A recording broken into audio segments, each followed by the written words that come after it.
Want to start using the newest version of iOS software for your iPhone? We're here to help. I'm Jessica, and in this video, I'll show you how to update your iPhone to iOS 27 with the new public beta. Now let's get started.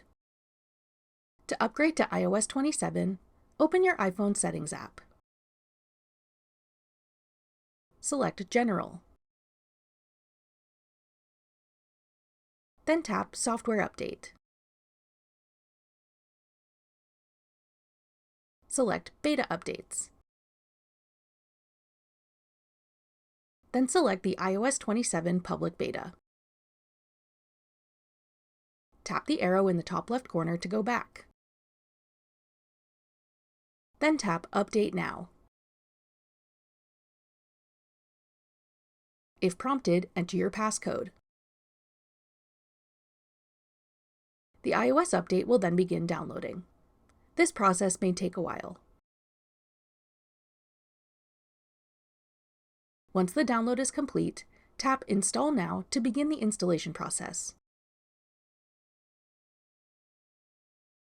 Once installation is done, your device will reset and iOS 27 will be ready to use.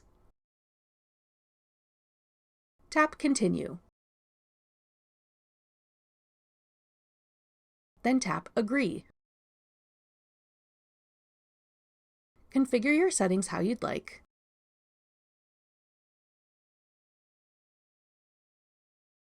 Then tap Get Started to begin using your iPhone with iOS 27.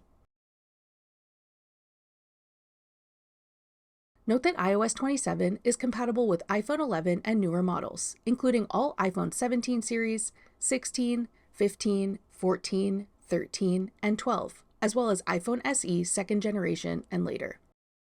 Older models like the iPhone XR and iPhone XS are not supported. That's all it takes to upgrade your iPhone to iOS 27. Want more helpful iPhone tips and tricks? Check out our full playlist of iPhone tutorials. Click the playlist on your screen now to watch. Thanks for watching. If you found this video helpful, we'd love it if you'd hit the like button below and subscribe to our channel. We put out great new tech tutorials like this one every day.